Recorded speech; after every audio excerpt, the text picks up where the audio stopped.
ಪಂಚಗವ್ಯ ಒಂದು powerful organic ಗೊಬ್ಬರ. ಇದರಲ್ಲಿ 14ಕ್ಕಿಂತ ಹೆಚ್ಚು ನ್ಯೂಟ್ರಿಯೆಂಟ್ಸ್ಗಳಿರುತ್ತೆ. ಸೂಕ್ಷ್ಮಾಣುಜೀವಿಗಳ ಸಂಖ್ಯೆ ಯಥೇಚ್ಛವಾಗಿರುತ್ತೆ. ಇದನ್ನು ಕೃಷಿಲಿ ಬಳಸೋದ್ರಿಂದ 15-20% ಇಳುವರಿ ಜಾಸ್ತಿ ಆಗೋದಲ್ಲದೆ ನಿಮಗೆ ರೋಗ ನಿರೋಧಕ ಶಕ್ತಿ ಕೂಡ ಹೆಚ್ಚುತ್ತೆ. ನಿಮ್ಮ ಮಣ್ಣಿನ ಗುಣಮಟ್ಟ ತುಂಬ ಅತ್ಯುನ್ನತವಾಗಿರುತ್ತೆ. ನೀವು ರಾಸಾಯನಿಕ ಬಳಸೋದ್ರಿಂದ ನಿಮ್ಮ ಬೆಳೆಗಳಿಗೆ ಎಷ್ಟು ಬೇಕೋ ಅಷ್ಟೇ ಪೋಷಕಾಂಶ ಸಿಗುತ್ತೆ, ಆದರೆ ಮಣ್ಣು ನಿರ್ಜೀವವಾಗೋಗುತ್ತೆ, ಕೊನೆಗೆ ಬರಡು ಕೂಡ ಆಗೋಗುತ್ತೆ. ಆದರೆ ಸಾವಯವ ಗೊಬ್ಬರಗಳನ್ನ ಬಳಸೋದ್ರಿಂದ ನಿಮ್ಮ ಬೆಳೆಗಳಿಗೆ ಬೇಕಾಗಿರುವ ಪೋಷಕಾಂಶಗಳ ಜೊತೆಗೆ ನಿಮ್ಮ ಮಣ್ಣಿನ ಫಲವತ್ತತೆ ಹೆಚ್ಚಾಗುತ್ತೆ, ಸಾವಯವ ಇಂಗಾಲ ಕೂಡ ಹೆಚ್ಚಾಗ್ತಾ ಹೋಗುತ್ತೆ. ಭೂಮಿನ ಮುಂದಿನ ಪೀಳಿಗೆ ಕೂಡ ನಾವು ಕೊಡುಗೆ ಆಗಿ ಕೊಡಬಹುದು. ಎಲ್ರಿಗೂ ನಮಸ್ಕಾರ. ಇಂದಿನ ವಿಡಿಯೋದಲ್ಲಿ ನಾನು ಮಾನವ ಕುಲಕ್ಕೆ ಒಂದು ಅತ್ಯಮೂಲ್ಯ ಕೊಡುಗೆಯಾದಂತಹ ಪಂಚಗವ್ಯದ ಬಗ್ಗೆ ವಿಡಿಯೋ ಮಾಡ್ತಾಯಿದ್ದೀನಿ. ಪಂಚಗವ್ಯ ಪ್ರಾಚೀನ ಕಾಲದಿಂದ ಬಳಕೆಯಲ್ಲಿರುವ ಒಂದು ದಿವ್ಯ ಔಷಧ. ಇದಕ್ಕೆ ಆಯುರ್ವೇದದಲ್ಲಿ ಒಂದು ಉನ್ನತ ಸ್ಥಾನನೇ ಇದೆ. ಇದನ್ನು ಆಯುರ್ವೇದ ಅಷ್ಟೇ ಅಲ್ಲದೆ ನಮ್ಮ ಹಿರಿಕರು ಕೃಷಿಯಲ್ಲಿ ಕೂಡ ಯಥೇಚ್ಛವಾಗಿ ಬಳಸ್ತಾ ಇದ್ದರು ಮತ್ತು ಅದರಿಂದ ತುಂಬ ಪ್ರಯೋಜನ ಪಡ್ಕೊಂಡಿದ್ರು. ಹಾಗಾಗಿ ಅವರು ನಾಟಿ ಹಸುವಿನ ಮಹತ್ವವನ್ನು ನಮಗೆ ಸಾರಿ ಹೇಳಿದರು. ಈಗ ನಾವು ಅದನ್ನು ಉಳಿಸ್ಕೊಂಡು ಬೆಳೆಸಬೇಕಾಗುತ್ತೆ. ಇದನ್ನು ಬಳಸಿದಂಥ ರೈತರು ಅತ್ಯದ್ಭುತ ಪ್ರಯೋಜನಗಳನ್ನ ಕೃಷಿಲಿ ಕಂಡುಕೊಂಡಿದ್ದಾರೆ. ಅವ್ರಿಗೆ ಇಳುವರಿ ಜಾಸ್ತಿ ಆಗಿದೆ, ಖರ್ಚು ಕಡಿಮೆ ಆಗಿದೆ, ಹಾಗೆ ಲಾಭ ಕೂಡ ಜಾಸ್ತಿ ಆಗಿದೆ. ನಮ್ಮ ಹಿರಿಕರು ಮಾಡ್ತಿದ್ದಂತಹ ಪಂಚಗವ್ಯಕ್ಕೆ ಇವಾಗ ಅದರ ಮೌಲ್ಯ ಮತ್ತಷ್ಟು ಹೆಚ್ಚಿಸಲು ಸಾವಯವ ಪದಾರ್ಥಗಳನ್ನು ಸೇರಿಸಿ ಸೂಕ್ಷ್ಮಾಣುಜೀವಿಗಳ ಸಂಖ್ಯೆ ಹೆಚ್ಚಿಸಿ ಒಂದು ಅತ್ಯದ್ಭುತ ಪ್ರಾಡಕ್ಟ್ನೇ ತಯಾರು ಮಾಡ್ತಾ ಇದ್ದಾರೆ. ಅದುವೇ ನಮ್ಮ ಪವರ್ಫುಲ್ ಪಂಚಗವ್ಯ ಅಥವಾ ಅಷ್ಟಗವ್ಯ.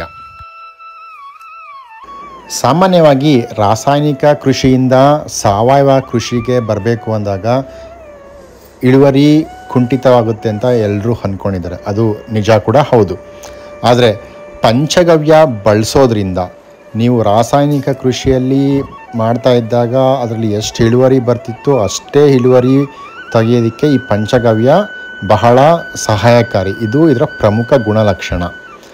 ಅಷ್ಟೇ ಅಲ್ಲದೆ ಇದನ್ನು ಬಳಸೋದ್ರಿಂದ ನಿಮ್ಮ ಇಳುವರಿಯಲ್ಲಿ 15-20% ಇಳುವರಿ ಕೂಡ ಜಾಸ್ತಿ ಆಗುತ್ತೆ. ಜೊತೆಗೆ ತರಕಾರಿ ಮತ್ತು ಹಣ್ಣುಗಳ ಜೀವಿತಾವಧಿ ಶೆಲ್ಫ್ ಲೈಫ್ ಕೂಡ ಹೆಚ್ಚುತ್ತೆ. ಈ ವಿಡಿಯೋದಲ್ಲಿ ನಾನು ಪಂಚಗವ್ಯದ ಪ್ರಾಮುಖ್ಯತೆ, ಅದರ ಉಪಯೋಗಗಳೇನು, ಅದನ್ನು ಹೇಗೆ ಬಳಸಬೇಕು, ಯಾವ ಪ್ರಮಾಣದಲ್ಲಿ ಬಳಸಬೇಕು, ಇದನ್ನು ತಯಾರು ಮಾಡಲು ಎಷ್ಟು ಖರ್ಚಾಗುತ್ತೆ ಮತ್ತಷ್ಟು ವಿವರಗಳನ್ನ ಕೊಡ್ತಾ ಹೋಗ್ತೀನಿ. ಮೊದಲಿಗೆ ಪಂಚಗವ್ಯ ಪದಾರ್ಥಗಳಲ್ಲಿ ಏನೆಲ್ಲ ಇದೆ ಅಂತ ತಿಳ್ಕೊಳ್ಳೋಣ. ಮೊದಲನೇದಾಗಿ ಗಂಜಲ.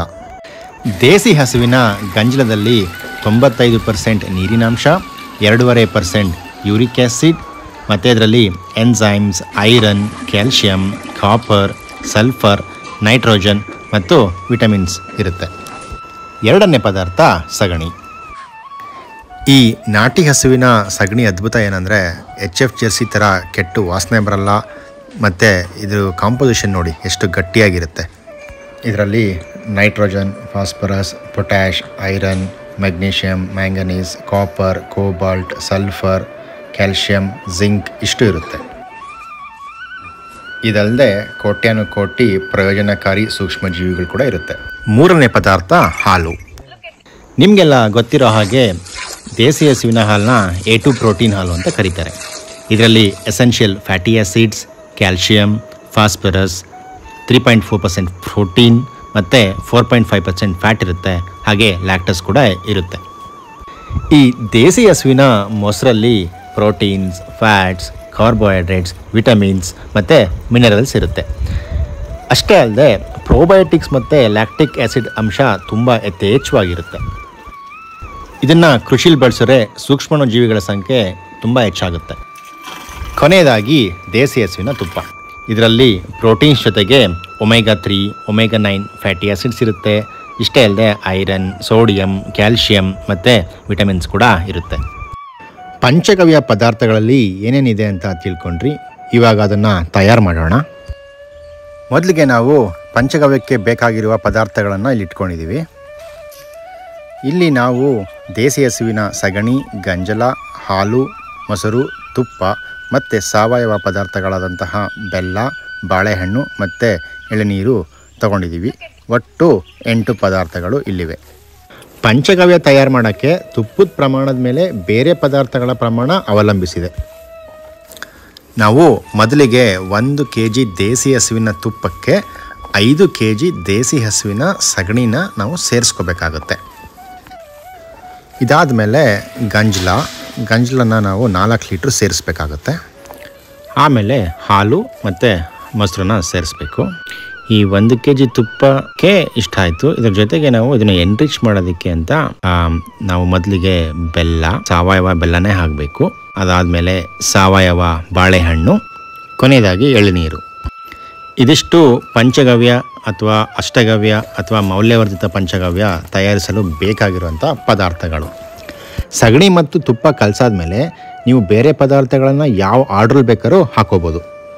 ಬನ್ನಿ ಈಗ ತಯಾರು ಮಾಡೋಣ. ನಾವಿಲ್ಲಿ 2 kg ತುಪ್ಪದ ಪ್ರಮಾಣ ತಯಾರಿಸ್ತಾ ಇದ್ದೀವಿ. ಮೊದಲಿಗೆ ತುಪ್ಪನ ಸಗಣಿ ಜೊತೆ ಸೇರಿಸ್ಕೋಬೇಕು. ನಾವಿಲ್ಲಿ ಶುದ್ಧವಾದ ದೇಸಿ ಹಸುವಿನಿಂದ ತಯಾರಿಸಿದಂತಹ A2 ತುಪ್ಪನೇ ತೊಗೊಂಡಿದ್ದೀವಿ. 1 kg ತುಪ್ಪ ಮಾಡೋಕ್ಕೆ 25 ಲೀಟ್ರು ಹಾಲು ಬೇಕಾಗುತ್ತೆ. ಇದನ್ನು ಈಗ ಚೆನ್ನಾಗಿ ಕಲಿಸ್ತಾ ಹೋಗಬೇಕು.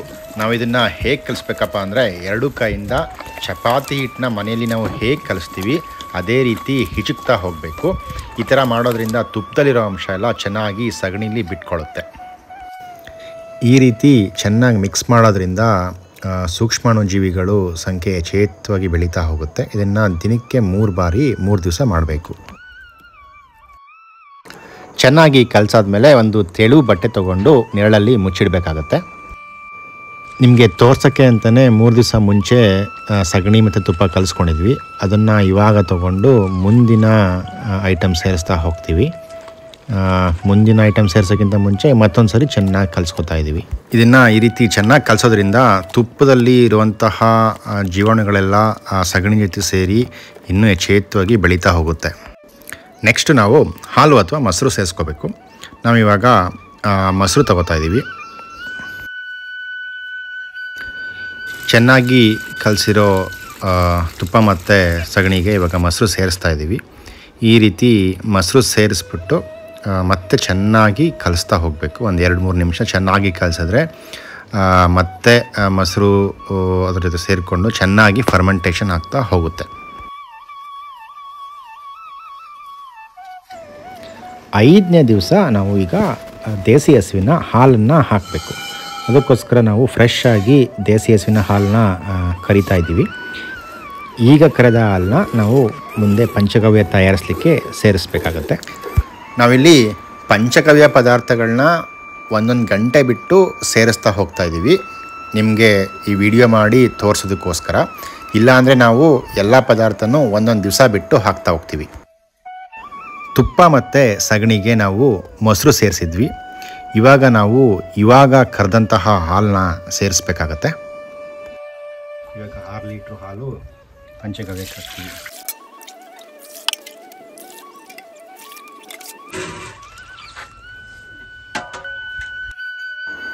ಈಗ ಇಲ್ಲಿ 6 ಲೀಟ್ರ್ ಹಾಲು ಹಾಕಾಗಿದೆ.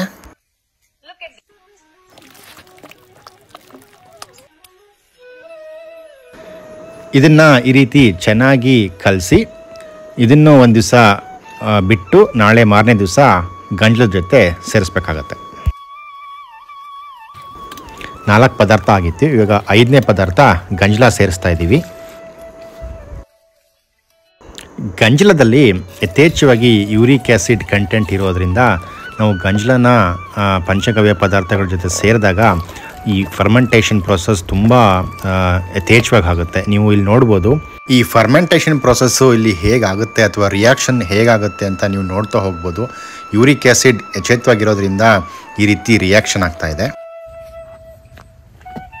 ಇದೊಂಥರ ಇಲ್ಲಿ ನಿಮಗೆ ನೀವೇ ವ್ಯಾಲಿಡೇಷನ್ ಮಾಡ್ಕೊಂಡು ಹಾಗೆ. ಒಂದು ಗಮನದಲ್ಲಿ ಇಟ್ಕೊಳ್ಳಿ, ನಮಗೆ ಇಲ್ಲಿ ಬೇಕಾಗಿರೋ ಬಕೆಟ್ ಸೈಜ್ಗಿಂತ ದೊಡ್ಡ ಸೈಜ್ ತೊಗೊಂಡ್ರೆ ಇದು ಆಚೆ ಚೆಲ್ಲಲ್ಲ. ನೀವಿಲ್ಲಿ ಗಮನಿಸ್ಬೋದು ಈ ತುಪ್ಪದ ಜಿಡ್ಡಿನ ಅಂಶ ನೋಡಿ ಹೇಗಿದೆ. ಹಾಗೆ ಈ ಫರ್ಮೆಂಟೇಷನ್ನು ಯಾವ ಸ್ಟೇಜಲ್ಲಿದೆ ಅಂತ ಕೂಡ ಗೊತ್ತಾಗ್ತಾ ಇದೆ.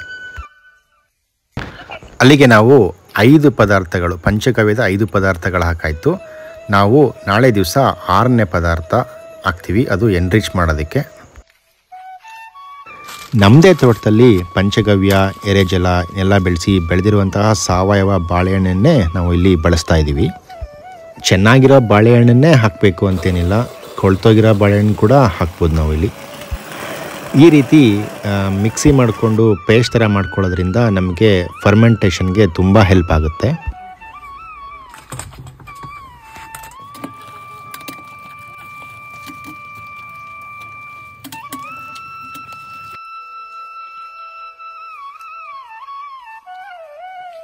ಒಂದು ತುಂಬ ಇಂಪಾರ್ಟೆಂಟ್ ವಿಷಯ ಏನಂದರೆ, ಪ್ರಾಸೆಸ್ ಸ್ಟಾರ್ಟ್ ಆದಾಗಿಂದ ಕೊನೆ ತನಕ ನಾವು 1 ಡ್ರಾಪು ನೀರು ಕೂಡ ಸೇರಿಸೋ ಹಾಗಿಲ್ಲ. ಸೇರಿಸಿದ್ರೆ ಕಾನ್ಸಂಟ್ರೇಷನ್ ಡೈಲ್ಯೂಟ್ ಆಗಿಬಿಡುತ್ತೆ. ಸೊ ನಾವು ಕಾನ್ಸಂಟ್ರೇಟ್ ವರ್ಷನೇ ಮೇಂಟೈನ್ ಮಾಡಬೇಕು. 8ನೇ ದಿನ ನಾವು ಸಾವಯವ ಬೆಲ್ಲ ಸೇರಿಸ್ಬೇಕಾಗತ್ತೆ. ನಾವು ಇಲ್ಲಿ 4 kg ಬೆಲ್ಲ ತೊಗೊಂಡಿದ್ದೀವಿ. ಈ ಬೆಲ್ಲನ ನಾವು ಆದಷ್ಟು ಪುಡಿ ಅಥವಾ ಹುಡಿ ಮಾಡಿಕೊಂಡು ಹಾಕೋವಂಥದ್ದು ತುಂಬ ಒಳ್ಳೆಯದು. ಹಾಗಾಗಿ ಅದು ಬೇಗ ಕರಗುತ್ತೆ. ಇಲ್ಲ ಅಂತಂದರೆ ಬೆಲ್ಲ ಕರಗೋದು ಲೇಟ್ ಆಗ್ಬೋದು. ಈ ಥರ ಮಾಡ್ಕೊಳ್ಳೋದ್ರಿಂದ ಫರ್ಮೆಂಟೇಷನ್ ಬೇಗ ಆಗೋದಕ್ಕೆ ಹೆಲ್ಪ್ ಆಗುತ್ತೆ. ಈ ಥರ ಹಾಕ್ಬಿಟ್ಟು ಚೆನ್ನಾಗಿ ಒಂದು 5 ನಿಮಿಷದ ಕಾಲ ಚೆನ್ನಾಗಿ ತಿರುಗಿಸ್ಬಿಟ್ಟು ನಾವು ಬಟ್ಟೆಯಿಂದ ನೆರಳಿನಲ್ಲಿ ಮುಚ್ಚಿಡಬೇಕಾಗತ್ತೆ. ಕೊನೆಯದಾಗಿ ಎಳೆನೀರು, ಸಾವಯವ ಎಳೆನೀರನ್ನ ನಮ್ಮ ತೋಟದಲ್ಲೇ ನಾವು ತಗೊಳ್ತಾ ಇದ್ದೀವಿ. ಇದು 9ನೇ ದಿನ ನಾವು ಎಳ್ನೀರನ್ನ ಸೇರಿಸ್ಬೇಕಾಗತ್ತೆ. ಎಳ್ನೀರನ್ನ ರೆಡಿ ಮಾಡಿಕೊಂಡು ಹಾಕೋದಕ್ಕಿಂತ ಮುಂಚೆ ಒಂದು ಸಲ ಸೋಸ್ಕೊಂಡ್ರೆ ಕಸ ಕಡ್ಡಿ ಇರಲ್ಲ. ನಾವು ರೆಡಿ ಮಾಡ್ಕೊಂಡಿರೋ ಎಳೆನೀರನ್ನ ಪಂಚಗವ್ಯದ ಕೊನೆಯ ಮೌಲ್ಯವರ್ಧಿತ ಪದಾರ್ಥವಾಗಿ ಸೇರಿಸ್ಕೊಂಡು ನಾವು ಪ್ರಾಸೆಸ್ನ ಕಂಪ್ಲೀಟ್ ಮಾಡ್ತಾಯಿದ್ದೀವಿ.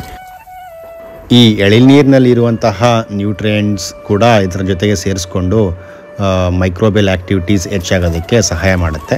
ಸೇರಿಸಾದ್ಮೇಲೆ ಚೆನ್ನಾಗಿ ಕೋಲಿನ ಸಹಾಯದಿಂದ ತಿರುಗಿಸ್ಬಿಟ್ಟು ಮತ್ತೆ ಬಟ್ಟೆಯಿಂದ ಮುಚ್ಚಿಡಬೇಕಾಗತ್ತೆ. ಮುಂದಿನ 2 ವಾರ ನಾವು ಪ್ರತಿದಿನ ದಿನಕ್ಕೆ 3 ಬಾರಿ ತಿರುಗಿಸ್ಬಿಟ್ಟು ಬಟ್ಟೆ ಮುಚ್ಚಿ ನೆರಳಲ್ಲಿ ಇಡಬೇಕಾಗತ್ತೆ. 18ರಿಂದ 20 ದಿನ ಚೆನ್ನಾಗಿ ಫರ್ಮೆಂಟೇಷನ್ ಆದಮೇಲೆ ನಮಗೆ ಪಂಚಗವ್ಯ ಬಳಸಲಿಕ್ಕೆ ರೆಡಿ ಆಗುತ್ತೆ. ಆದರೆ ಇದರಲ್ಲಿ ಸಗಣಿ ಹಿಪ್ಪೆ ಇರೋದ್ರಿಂದ ನಾವು ಅದನ್ನು ಫಿಲ್ಟ್ರ್ ಮಾಡಬೇಕಾಗತ್ತೆ. ನಾವು ಒಂದು ಬಟ್ಟೆಯಿಂದ ಚೆನ್ನಾಗಿ ಸೋಸ್ಕೊಂಡು ಅದರಲ್ಲಿರುವಂಥ ಸಗಣಿ ಹಿಪ್ಪೆನೆಲ್ಲ ತೆಗೆದು ಬರೇ ಪಂಚಗವ್ಯ ಲಿಕ್ವಿಡನ್ನು ಮಾತ್ರ ಎಕ್ಸ್ಟ್ರಾಕ್ಟ್ ಮಾಡಿಕೊಂಡು ಕೃಷಿ ಚಟುವಟಿಕೆಗಳಲ್ಲಿ ಬಳಸ್ತಾ ಹೋಗ್ತೀವಿ. ಅದನ್ನು ಸೀಡ್ ಟ್ರೀಟ್ಮೆಂಟ್ಗೆ ಯೂಸ್ ಮಾಡ್ಬೋದು, ಡ್ರೆಂಚ್ ಮಾಡ್ಬೋದು, ಅಥವಾ ಸ್ಪ್ರೇ ಕೂಡ ಮಾಡ್ಬೋದು. ಫಿಲ್ಟರ್ ಮಾಡ್ಕೊಳ್ಳೋದ್ರಿಂದ ಸ್ಪ್ರೇ ಮಾಡಬೇಕಾದ್ರೆ ನಾಸಲ್ಸ್ ಬ್ಲಾಕ್ ಆಗಲ್ಲ. ಈ ರೀತಿ ಫಿಲ್ಟರ್ ಮಾಡಿರೋ ಪಂಚಗವ್ಯನ ನಮ್ಮ ತೋಟಕ್ಕೂ ಬಳಸ್ಕೊಂಡು 4 ಜನ ಸಾವಯವ ರೈತರು ಕೂಡ ಮಾರಾಟ ಮಾಡ್ತಾಯಿದ್ದೀವಿ. ತಯಾರಾಗಿರುವ ಪಂಚಗವ್ಯದಲ್ಲಿ ಏನೆಲ್ಲ ಪೋಷಕಾಂಶಗಳಿದೆ ಅಂತ ತಿಳ್ಕೊಬೇಕಾ? ಹೇಳ್ತೀನಿ ಕೇಳಿ. ಇದರಲ್ಲಿ NPK 3 ಇರುತ್ತೆ. ಇದರ ಜೊತೆಗೆ calcium, magnesium, sulphur, boron, chlorine, zinc, copper, manganese, nickel ಮತ್ತು ಐರನ್ ಇರುತ್ತೆ. ಒಟ್ಟು 14 ನ್ಯೂಟ್ರಿಯೆಂಟು.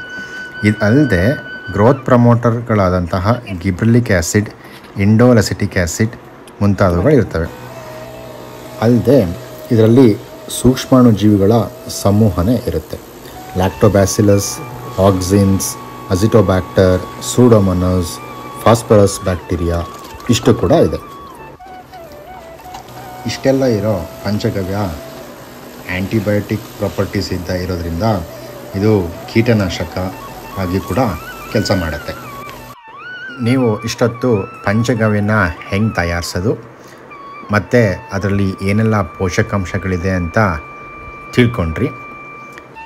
ಇದನ್ನು ಯಾವ ರೀತಿ ಯೂಸ್ ಮಾಡಬೇಕು ಅಂತ ನೋಡೋಣ. ಮೊದಲಿಗೆ ಒಂದು 100 ಲೀಟ್ರ್ ಡ್ರಮ್ ತೊಗೊಂಡು ಆ ಡ್ರಮ್ಗೆ 2 ಲೀಟ್ರು ಪಂಚಗವ್ಯ ಸೇರಿಸ್ಕೋಬೇಕು. 1 ಲೀಟ್ರ್ ಪಂಚಗವ್ಯಕ್ಕೆ 50 ಲೀಟ್ರ್ ನೀರು ಸೇರಿಸ್ಬೇಕು. ಸೊ ಇದು ಮೊದಲನೇ ಸ್ಟೆಪ್ಪು. ಸೊ ನೀವು ಈ ಪಂಚಗವ್ಯ ಸೇರಿಸಿರೋಂತಹ ಸಲ್ಯೂಷನ್ಗೆ ಡೈಲ್ಯೂಟ್ ಮಾಡ್ಕೊಂಡಿರ್ತೀರಲ್ಲ, ಈ ಸಲ್ಯೂಷನ್ಗೆ ನೆಕ್ಸ್ಟು ಎರೆಜಲ ಸೇರಿಸ್ತಾ ಹೋಗಬೇಕು. ಸೊ ಅಲ್ಲಿಗೆ 100 ಲೀಟ್ರ್ ನೀರಿಗೆ 2 ಲೀಟ್ರ್ ಪಂಚಗವ್ಯ ಮತ್ತು 10 ಲೀಟ್ರ್ ಎರೆಜಲ ಆಯಿತು. ಈ ರೀತಿಯಾಗಿ ತಯಾರಿಸ್ಕೊಳ್ಳೋಂತಹ ಪಂಚಗವ್ಯ ಮತ್ತು ವರ್ಮಿ ವಾಶ್ ಸೊಲ್ಯೂಷನ್ನ ಬೇರೆ ಒಂದು ಕಂಟೈನರ್ಗೆ ಟ್ರಾನ್ಸ್ಫರ್ ಮಾಡಿಕೊಂಡು ನೀವು ಯಾವುದೇ ರೀತಿ ಗಿಡಗಳು ನಾಟಿ ಮಾಡೋಕ್ಕಿಂತ ಮುಂಚೆ ಒಂದು ನರ್ಸರಿಯಿಂದ ತಂದಿರುವಂತಹ ಪ್ಯಾಕೆಟ್ ಆಗ್ಬೋದು, ಚಿಕ್ಕ ಪ್ಯಾಕೆಟ್ ಆಗ್ಬೋದು, 1 kg ಪ್ಯಾಕೆಟ್ ಆಗ್ಬೋದು, 5 kg ಪ್ಯಾಕೆಟ್ ಆಗ್ಬೋದು, 10 kg ಪ್ಯಾಕೆಟ್ ಆಗ್ಬೋದು, ಅಥವಾ ಸೀಡ್ಸ್ ಆಗ್ಬೋದು, ನೀವೇ ನಾಟಿ ಮಾಡ್ಕೊಳ್ಳೋಕೆ ಸೀಡ್ಸು, ಅಥವಾ ಬಾಳೆ ಕಂದು ಆಗ್ಬೋದು, ಅಥವಾ ಟಿಶ್ಯೂ ಕಲ್ಚರ್ ಪ್ಲ್ಯಾಂಟ್ಸ್ ಆಗ್ಬೋದು. ಯಾವುದೇ ರೀತಿ ಗಿಡಗಳನ್ನ ನಾಟಿ ಮಾಡೋಕ್ಕಿಂತ ಮುಂಚೆ ಮೊದಲನೇ ಕೆಲಸ seed treatment. It's like vaccination ಥರ ನಾವು ಈ ಸೀಡ್ ಟ್ರೀಟ್ಮೆಂಟ್ ಮಾಡೋದ್ರಿಂದ ನಮ್ಮ ಗಿಡಗಳಿಗೆ ರೋಗ ನಿರೋಧಕ ಶಕ್ತಿ ಜಾಸ್ತಿ ಆಗುತ್ತೆ. ಇದರಲ್ಲಿ ರೂಟ್ ಹಾರ್ಮೋನ್ಸ್ ಇರೋದ್ರಿಂದ ಬಿಳಿ ಬೇರುಗಳು, ವೈಟ್ ರೂಟ್ಸ್ ಯಥೇಚ್ಛವಾಗಿ ನಮ್ಮ ಗಿಡಗಳಲ್ಲಿ ಬರುತ್ತೆ.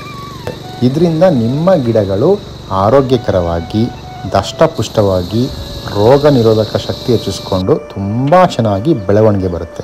ಈ ರೀತಿ ಮಾಡೋದ್ರಿಂದ ನಿಮ್ಮ ಬೆಳೆಗಳು ಮುಂದಿನ ಹಂತದಲ್ಲಿ ರೋಗಗಳನ್ನು ಎದುರಿಸೋಕ್ಕೆ ಸಹಾಯಕಾರಿಯಾಗುತ್ತೆ. ಅಷ್ಟೇ ಅಲ್ಲದೆ ಒಳ್ಳೆ ಇಳುವರಿ ಕೂಡ ಬರುತ್ತೆ. ಆದ್ದರಿಂದ ನೀವು ಮೊದಲನೇ ಕೆಲಸ ಮಾಡಬೇಕಾಗಿರೋದು ಸೀಡ್ ಟ್ರೀಟ್ಮೆಂಟ್. ಇದು ಪಂಚಗವ್ಯ ಮತ್ತು ವರ್ಮಿ ವಾಶಿಂದನೇ ಮಾಡಬೇಕು ಅಂತ ಏನಿಲ್ಲ. ನೀವು ಜೀವಾಮೃತದಲ್ಲಿ ಮಾಡ್ಕೋಬೋದು, ಬೀಜಾಮೃತ ಥರ, ಅಥವಾ ಅಜಿಟೋಬ್ಯಾಕ್ಟರ್ ಅನ್ನೋ ಬ್ಯಾಕ್ಟೀರಿಯಾ ಇಟ್ಕೊಂಡು ಮಾಡ್ಬೋದು. ಮಾರ್ಕೆಟಲ್ಲಿ ಬೇರೆ ಬೇರೆ ರೀತಿ ಸೊಲ್ಯೂಷನ್ಸ್ಗಳು ಸಿಗುತ್ತೆ. ಇದು ಸ್ವಾವಲಂಬಿಗಳಾಗಲಿಕ್ಕೆ ನಾವೇ ಮಾಡ್ಕೊಂಡಿರುವಂತಹ ಸೊಲ್ಯೂಷನ್. ಸೀಡ್ ಟ್ರೀಟ್ಮೆಂಟ್ ಆಯಿತು. ಈಗ ಬೆಳವಣಿಗೆಯ ಹಂತದಲ್ಲಿ ಯಾವ ರೀತಿ ಬಳಸಬೇಕು ಅಂತ ನಾನು ಈಗ ಹೇಳ್ತಾ ಹೋಗ್ತೀನಿ. ನಾವು ಇವಾಗ ನಮ್ಮ ತೋಟದಲ್ಲಿ ನಮ್ಮ ಬಾಳೆ ತೋಟಕ್ಕೆ ಬಳಸ್ತಾ ಇದ್ದೀವಿ. ಸೊ ನಾವು ಒಂದು 200 ಲೀಟ್ರ್ ಡ್ರಮ್ಮಿಗೆ 1/4 ಭಾಗ ನೀರು ತುಂಬ್ಕೊಂಡಿದ್ದೀವಿ. ಅದಕ್ಕೆ ಮೊದಲಿಗೆ ನಾವು ಪಂಚಗವ್ಯ ರೆಡಿಯಾಗಿರೋಂಥ ಪಂಚಗವ್ಯನ ಈಗ ಸೇರಿಸ್ತಾ ಹೋಗೋಣ.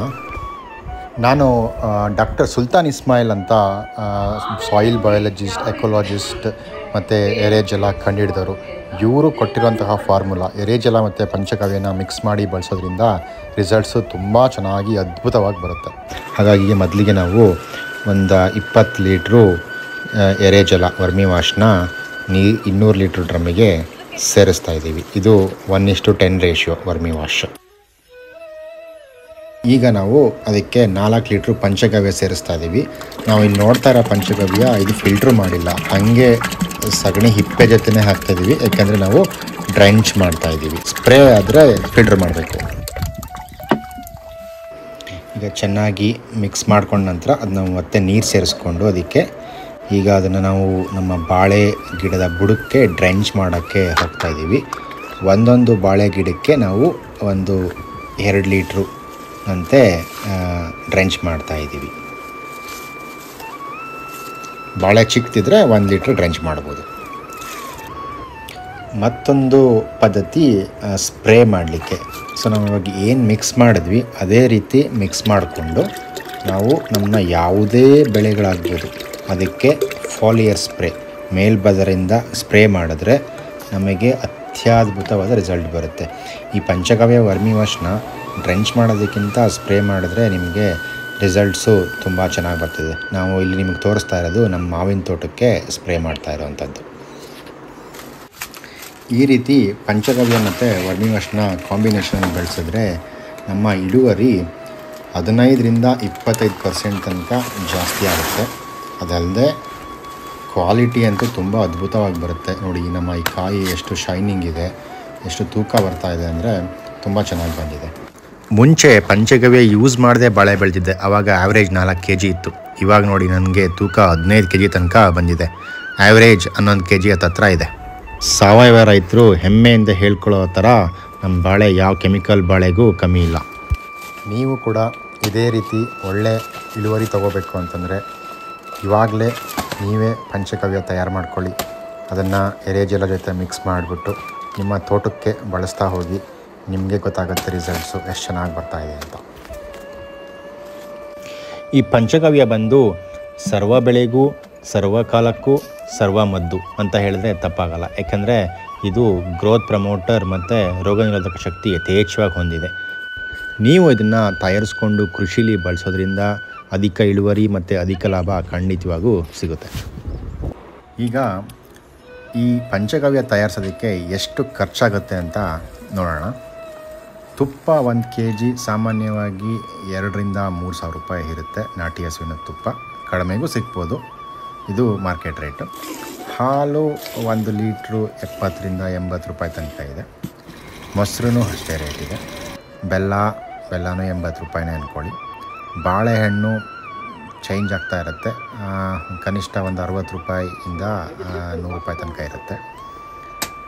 ಎಳೆನೀರು ಒಂದು ಎಳ್ನೀರಿಗೆ 40 ರೂಪಾಯಿಂದ 80 ರೂಪಾಯಿ ಇದೆ. ಗಂಜಲ ಮತ್ತು ಸಗಣಿ ನಿಮ್ಮಲ್ಲೇ ಇದ್ದರೆ ಉಚಿತ, ಇಲ್ಲ ಅಂದರೆ ಅದಕ್ಕೂ ಸ್ವಲ್ಪ ದುಡ್ಡು ಖರ್ಚಾಗುತ್ತೆ.